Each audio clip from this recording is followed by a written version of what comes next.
The rings will kill us all. Over 14 years ago, the Halo franchise was at its all-time peak with thousands of people all over the world clamoring for Master Chief's final journey. When I first played Halo 3, I had no context for the other games. I was lost in its mystery. I loved the world and the characters, it all felt alive. I remember my cousin handing me Halo 3 and my shock and excitement to go home and play it, as I had been watching and replaying the live action trailer for so long, begging my dad if I could get it, but we could never get it as it was too expensive. So when my cousin handed me the game, I was overjoyed knowing what might happen after the trailer. I took the game, headed back home, popped in the disc, and as the game booted up, I listened in silence as a slow piano was playing away. I felt sad and I had no idea why. This memory is one of hundreds that I have with Halo 3. This game helped shape me, my brothers, my friends, and a whole community of people that no other has done. But replaying Halo 3 for what has been around 15 years now, with context for the other games, my view has shifted. So what do I think about the game 15 years later? But before I get into that, development. After the success of Halo 2, the team was burnt out by the crunch and stress that Halo 2 brought upon them. But upon seeing initial feedback to the story and disappointment fans had with it, they became openly critical of themselves, stating that the development of Halo 2 was the worst experience the team has ever had, and that something like that should not happen ever again. They started talking about how much each member had to endure, and that when the time came, Halo 3 would not make the same mistake. So when it did come to make Halo 3, this was initially going to be the last Halo game, but due to Bungie's contract with Big Daddy Microsoft, they had to make a set number of games before they could have their freedom and independence. Can we leave now, Daddy Microsoft? Ha ha ha, no. Make us 2 more games, bitch. So they wasted no time on Halo 3. During the actual development, Bungie stuck to their word. Halo 3 was brisk. There were no issues with the development outside of a few hiccups like co-founder Jason Jones leaving the Halo team, leaving them with no direction or leadership, or how writer Joseph Staten took a vacation and when he came back was on full blast with staff members for no leadership, or how the story was written and approved by a committee, so he didn't even write the story himself. And the story itself was shown to higher members like Marty O'Donnell to see if it was any good. But despite all those issues, Halo 3 was marginally smoother than any of the other previous Halo games they had worked on, with more time to add features like Forge Mode and Theater. During E3 2006, they showed off Halo 3 with a teaser, and from there on, unlike most games at the time, and even now, Bungie was very forthcoming with Halo 3's development. They kept informing players as progress was being made on the website. The only aspect they would not touch upon would be story, as they wanted to keep it a surprise. Knowing how important the multiplayer was for Halo 2, they split up the game into 2 divisions, making the department easier, especially as the core foundation for multiplayer was to essentially be built upon. And on 25th September 2007, Halo 3 came out with everyone praising it. But is it as good as everyone remembers? I know I have a severe honeymoon phase for things I like, but when thinking about them further, over time I noticed I never liked something as much as I did. Does Halo 3 fall into this category? Well, let's get into it. But first, a quick summary on Halo 2. After the events of Halo 1, 28 days later, Chief and Cortana are on board the Amber Clad. They're invaded by the Covenant, who's been following them after the destruction of the original Halo ring. Once they take care of the Covenant, Cortana informs the crew the Prophet of Regret is on one of these ships, and he just made for a hefty escape through a split space jump. So the Chief, Cortana, Miranda and Johnson follow suit.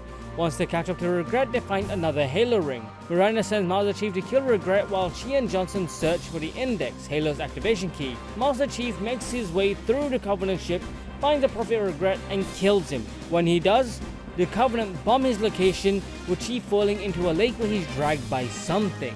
On the other side is Veal Vadam. He's tortured for his failure to protect the original Halo ring.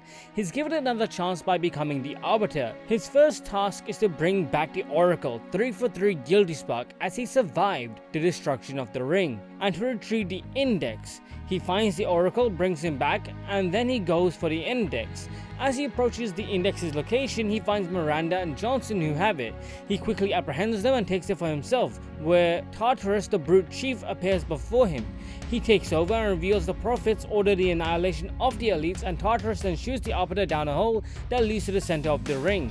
Now the same thing that grabbed the chief grabbed the Arbiter, and the two finally have come face to face with the thing that brought them together, the grave mine, where it reveals to the Arbiter that the Great Journey is a lie and that the rings are weapons of mass destruction. So with this in mind, the Grave Mine proposes all of them to work together so that the activation of the ring does not come into fruition. The Master Chief is teleported to High Charity as Covenant falls into civil war, with the Grave Mine already betraying the Chief by crashing the flood onto his location. As the parasite infects High Charity, it infects the Prophet of Mercy. Tartarus and the Prophets of Truth continue with the activation of the Halo Ring, and Master Chief follows Truth aboard a Forerunner ship, leaving the city with Katana. Remaining behind to destroy High Charity, the Arbiter was teleported on the surface of Halo, where he joins forces with Johnson and confronts Tartarus in Halo's control room. They try to convince him of Halo's true nature, but Tartarus instead activates the ring regardless. The Arbiter and Johnson kill Tartarus, while Miranda removes the index. This deactivates the Halo and all other rings on standby for remote activation from a place 343 Guilty Spark called the Ark. Meanwhile, Truth's ship arrives at Earth, and Master Chief informs Admiral Hood that he's finishing this fight. In the post-credit scene, Gravemind assumes control of High Charity. Katana agrees to answer the Flood's intelligence questions, and we end on that. Oh boy, that was a lot for Halo 2 compared to Halo CE, and I hope they never do that again. But that was long. Anyways, now Halo 3 takes place 2 weeks after Halo 2, and Halo 3 is a tie-in for a comic called Halo Uprising. But don't worry, what takes place is never mentioned in the game. All you need to know is Halo 3 takes 2 weeks after Halo 2 and not directly after. And with that, Halo's 3 plot is to stop the Covenant by all means, and to find a way to end the Flood without destroying the galaxy. Katana isn't with the Chief. The Arbiter and the rest of the elites have joined humanity to stop the Covenant, and to prevent the Prophet of Truth from getting his way by helping Master Chief in an all-out war. That's as basic as Halo's 3 plot can be. Overall, the plot for Halo 3 is basic. It's nothing extraordinary compared to Halo 2, where there were 2 characters that you were going through and learning about. But unlike Halo 2, the actual story for Halo 3 isn't very good. It lacks what made Halo 2 so special. It doesn't have the characters or the writing of Halo 2, as it was written by a committee. This game feels more complicated in its plot. The gameplay sections feel hollow as going through them due to a lackluster story. But it's not so much the story as it is the characters. Characters like Katana are not in the game very much, but the Arbiter is, and he was the antagonist for the UNSC for some time now, at least lore-wise. And having him as a secondary character to replace Katana, in my opinion, was a great choice. But Halo 3 deprived him to a mute character where he has almost no dialogue or anything to make him unique. He really just stands around and shoots enemies. Almost all the interactions with him and the Chief are silent nods. This to me sucks. And other characters that you get to know in Halo 2 don't feel like themselves either. Not to get too much into it, but there's going to be a full section as to why Halo 3's story sucks. If you want to skip to the end, that's where it's going to be. Otherwise, enjoy the rest of the review. It's also going to be uploaded as a separate video, so keep that in mind, baby. Alright, continuing. Gameplay, let's go. Halo 3 expands on Halo 2 by adding in more, just more of everything. Weapons, vehicles, enemies, environmental areas, literally anything you can imagine, Halo 3 expands upon it. And what Halo 3 does so greatly is the combat. In Halo 2, it was mainly a single player experience where you would have to go through areas which were linear, which was one of my problems I had with the level structure and how it didn't offer much explorability that Halo Combat Evolved had. But the issue with Combat Evolved was that it was too open and unfocused, but because Halo 2 was more focused, it had more of an impact. But the issue with Halo 2 is that once again we were only following the Chief with barely any Marines to help during levels, or when you did get a few allies, the levels would be much smaller in scale and usually more linear than other levels. Halo 3 takes both Halo Combat Evolved and Halo 2's strengths and combines them together to make for the ultimate gameplay experience. In Halo 2, there was only one time in the entirety of the game where you went against a Scarab tank, and even then, it was in a remote linear section where you were guaranteed success. In Halo 3, You fight the Scarab tank multiple times, and each time you go up against them, you feel the weight of them, and you can see and feel how insignificant you are compared to them. And what I find most exciting about Halo 3 is how the action sequences are far more chaotic and messy, but also thrilling, with the Marines helping you throughout the game, and especially in big battles. Some battles can be with multiple ally vehicles and enemy vehicles having an all-out war with each other while you're trying to focus on your own target. It's crazy, I love it. To me, the first time I played this game was very revolutionary, and that feeling still hasn't gone away 15 years later. The one mission where there are 2 Scarab tanks and you're in the Pelican, it's so good. That mission is so hype and shows that Halo 3 possibly has the best action sequence for the trilogy, and with low reasons it really set the tone for the game. And arguably, one of Halo's 3 biggest marketing push for gameplay were the equipments. The dumbest name you could come up with, but a very cool idea. So in the previous Halo games multiplayer and campaign, you would go around and find power-ups, including more damage reduction, becoming invisible and whatnot. Halo 3 takes a concept and expands upon it, creating unique situations ranging from defensive screens to shield regenerations to burning your eyes in a flash of a white screen, hoping to God that you're firing at the enemy.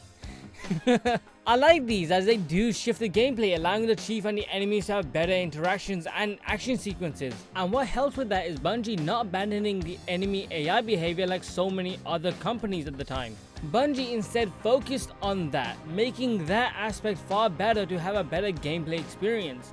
And one of the times I can recall with it is when I set a mission where I threw a grenade and the brutes use a bubble shield where all of them huddled together just to avoid it, but the moment the grenade went off, they separated and killed me by firing all over. Or how, this is such a tiny detail, but the AI react to what weapon I was using at the time is crazy to me. Most games don't do this, as it helps bring the world alive.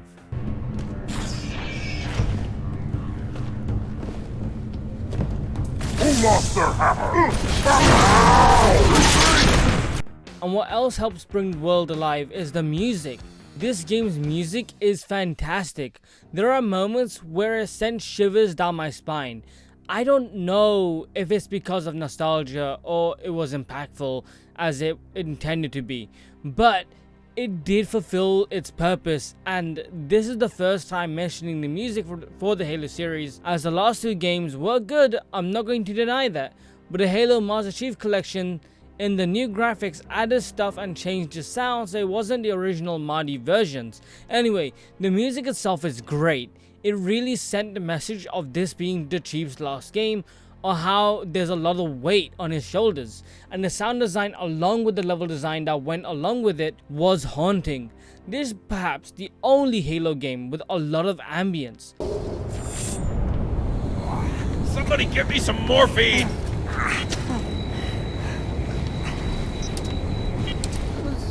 There are a number of times in the level design where nothing is occurring. There is no music outside of noises, and it's really impactful to the scenery and the story. And to wrap things up, Halo 3's multiplayer is still up, but there's barely anyone playing anymore, at least not in any other game mode outside of 4v4s. If you want to play anything else, good luck. I tried to find other games outside of 4v4s, but the games I did find were fun. They control well and they play very well. And it's the exact same way I remember on the Xbox 360. I just had a lot of fun with it. I remember back in the day, after school, I was just go on the Xbox 360, jump on and start playing SWAT, Infected, and other game modes. But I couldn't find the game modes I wanted to actually play, like big team battles. But that's because sadly the player count is down after Halo Infinite's multiplayer came out. So, you know, you gotta do what you gotta do. But what's really cool is before the release of Halo Infinite, 3v3 was still adding maps to Halo 3. But even though I couldn't find anybody online, I have so many memories of playing different games online, and how randoms would invite me to their games even if I wasn't good. It was just a fun time to play and hang out with people all over the world. And this memory really enforces how cool the Forge mode was. I remember all the different custom maps people made and all the different types of game modes that came along with it. Game modes that had no combat, stuff like Indiana Jones, where you and a group of people had to work together to pass levels. Maps that would set you out of bounds and into areas that Bungie didn't want the player going to. There was just so much fun to be had with Halo Forged mode, but as much as I loved to play it, I never created anything, at least not for Halo 3. For gameplay alone, I'm going to have to give Halo 3 a 10 out of 10. It's brilliant. It does everything a sequel should do. It takes the strengths and the weaknesses of its predecessors and builds upon them. And the last and final piece of Halo 3 I want to go over is the story. I know, I haven't done something like this for quite a while, but Halo 3 is a massive disappointment when it comes to story. And to give you a quick rundown, here you go. Halo 3 takes place 2 weeks after Halo 2, and Halo 3 was a tie-in for a comic called Halo Uprising, but don't worry about it, as it's never mentioned in the game. All you need to know is Halo 3 takes place 2 weeks after Halo 2 and not directly after. Anyway, with that, Halo 3 opens up with the Chief crashing on New Mombasa, a city in Africa. As the Chief gets up, he sees the Arbiter, who unbeknownst to him has switched sides and is helping humanity. Chief quickly is about to kill him until Johnson diffuses the situation. Eventually, the Chief, the Arbiter, and Johnson make their way to a UNSC outpost where they meet up with Miranda Keyes and Lord Hood, where they set a plan in motion to take down the Prophet of Truth. 3 missions later, cause they're pointless, they manage to trap him with a plan, but Truth creates a split space portal where he leaves Earth and his followers follow. When he does that, a flood-infested ship crash lands nearby. Wiping out a current threat, Master Chief has a hunch Cortana would be aboard the ship. Searching it, he finds a message Cortana left aboard about a plan to take out the Gravemind, but it's too risky, so the Chief, Arbiter, Johnson, and Miranda follow Truth through the portal. Joining them is 343 Guilty Spark, who aids the Chief as he has no purpose after the destruction of the original Halo ring. Out of the portal, the humans and elites discover the Ark on the outskirts of the galaxy, far, far away from Earth. Here, Truth can remotely activate all the Halos. The Gravemind threatened sends in a full force aboard High Charity. Johnson, Chief, and the Arbiter fight their way through, where Truth somehow captures Johnson. It's never explained, as he needs a human to use Forerunner technology. For reasons the game never explains also, but is explained in the book. Knowing Johnson is captured, the Chief and the Arbiter try to save him, but are a bit too far, but not that far away considering the only one elevator right from them. So Miranda, the CEO for the UNSC, the one who's in command for the entirety of the UNSC, in all her brilliance, uses her ship to crash into the location where the Prophet is. She for some reason gets out and decides to fight the brutes head on, knowing they were outnumbered. So her and Johnson have no plan or backup or anything of reassurance for survival. So Johnson proposes that they commit suicide just so the Prophet would fail. Miranda hesitates and gets killed. Johnson, still in shock, is then forced to activate the Ark by no will of his own, and all of this could have been avoided. Okay, I'm gonna break it up now. This part is so stupid. Why did the CEO of the UNSC go by herself and get killed with no plan? Why is it that she couldn't ask for other soldiers to jump on board? They're literally allies with the elites now. So how could you not ask for help? If she knew where he was, as well as the Prophet, she could have done anything different. I'm sure any elite would want to screw over the Prophet. At the very end of the scene, right before she gets out, the guns on the ship were activated. Why didn't she shoot the window, scaring the Prophet, delaying the inevitable? At least then the Chief would have time to catch up to them, but no. The writers did her dirty. In the second game, Miranda was someone who felt like they belonged in the position. She was a CEO for a reason. In the second game, Miranda was someone who was brash but calculated. She did take risks, but she would never do something as dumb as this. Here, she's reduced to nothing, almost like she isn't the character that she was. Moving on, because I'm pretty annoyed. Miranda is killed attempting a rescue, and Johnson is forced to activate the rings. The Gravemind then makes his way to Chief and Arbiter's location and offers help to stop Truth. They form a pact, and they make their way to the front, where Chief manages to deactivate the Ark, and the Arbiter kills Truth, and the Gravemind instantly turns on them. Johnson, who carried Miranda's body inside, gets the ship working, where the Chief and the Arbiter jump on board before the Gravemind yeets them off. The Gravemind has them cornered and is about to crush them until he just lets them go and they fight scrubs. This is so stupid. Ironically, thanks to the Gravemind, the Chief, the Arbiter, and Guilty Spark discovered that the Ark was building another Halo ring for the one Chief blew up in the first game. They all decide to activate the ring to kill the Flood for good. Oh, and if you're wondering why they're planning on using the heart-built ring, it's because of the distance. In Halo 1, the ring was close to Earth and other life forms, so using it would kill everyone, same in Halo 2. But in Halo 3, the idea is that the Gravemind is trying to rebuild itself on the Ark, so using it would kill all of its food and other life forms, and because the ring isn't fully built yet, it's weaker. The whole thing is complicated, just go with it. Anyway, throughout the game, Chief was having visions of Katana, and even though he searched the Flood-infected ship where he found the recording from, he has a hunch she's somewhere in there. He searches once again and finds her, where she informs him that she still has the index, the key to activate the Halo. So the Arbiter, Johnson, Chief, and Katana make their way to the new Halo's control room, and as they do, Guilty Spark explains because the ring is not complete, a premature activation will destroy it and the Ark. Master Chief for some reason hands Guilty Spark over to Johnson, and then Johnson proceeds to get killed. Guilty Spark wants the ring for himself and doesn't want it to be blown up. He then blasts the Chief and the Arbiter, who just wanted to come by and check what was going on. I see now that helping you was wrong. Yeah, I was like, yo, what's going on, guys? The child of my makers. Inheritors won't be left behind. You are poor brother. But this ring is mine. That's jokes. That was like, I'm sorry, I found this bit so funny. This part of the story when Johnson gets killed makes no sense. Why didn't the Chief activate the ring himself?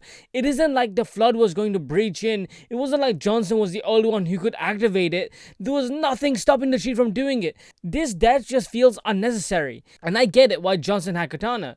It's to mimic the opening of the game. But this death feels so uneventful, like there was no tension. It could have been better for the Covenant to have taken Johnson during the first level and then have him killed in the event to try and save him. Here it feels so out of place and blank, like the writers had no idea to spice up the game, so they want to kill him for no real good reason. I appreciate character deaths and enjoyed them when they execute for a reason. That justifies the means, but here the death feels hollow. Anyway, moving on. After 343 kills Johnson, the Chief and the Arbiter destroy 343. They then activate the ring and the two make haste out of the ring before it self-destructs. The Chief, the Arbiter, and Katana jump in the ship where the game cuts to a memorial service on Earth, commending all the people who died, with Lord Hood acknowledging the Arbiter and the elites, but also thanks him for staying beside the Chief to the very end, who unknowingly to them is still alive somewhere in space. Katana drops a distress beacon, but it might take years before they're rescued. The Chief enters chronic sleep, and Katana waits for the day she might need him. And that's it. That's Halo 3. The story sucks. I don't know how anyone can defend it. I didn't even mention, outside of Miranda Keyes' death, almost every other character has lost their personality.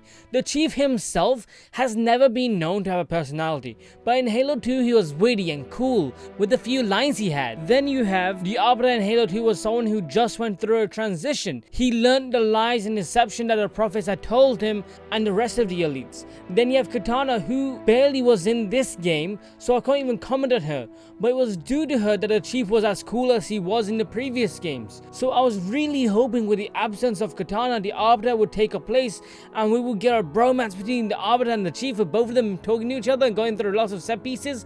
But instead, there are only 3 times in the game where they speak to each other. Every other moment has them looking at each other and nodding.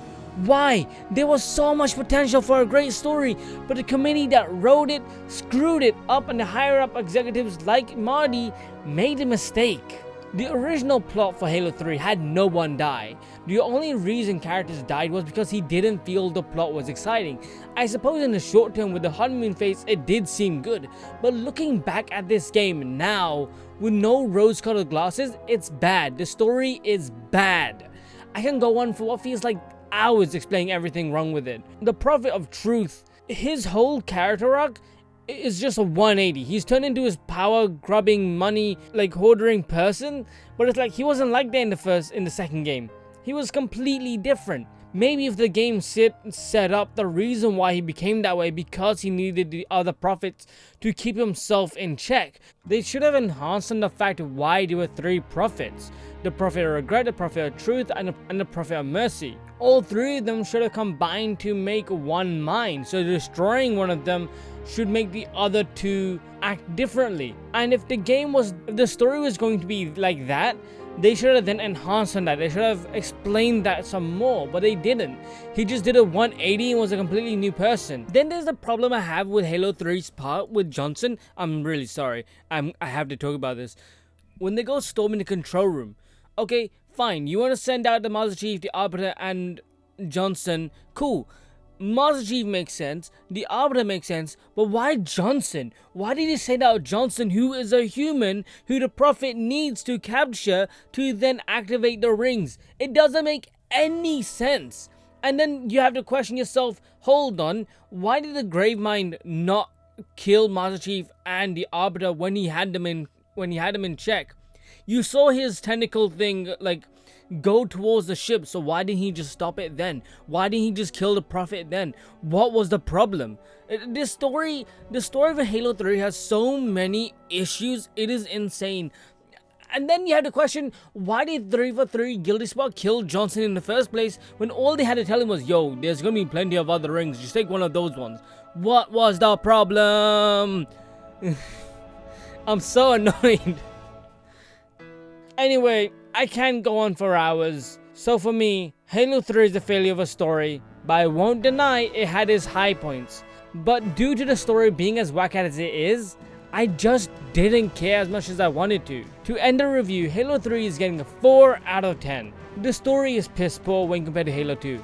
But coming off Halo 2 and into Halo 3, I feel the hollow. I think one of the reasons why I'm giving it such a low score is because as I was going through the story, even though I was going through these amazing set pieces, the story just didn't have any weight for me to care for it. Anyways, I've been the Trash Man, Trash Things King of Phil. Take care and see ya in Halo 3 ODST, Halo Reach, or Halo 4, because I'm not sure what I'm going to play next. Alright, take care and see ya, everybody.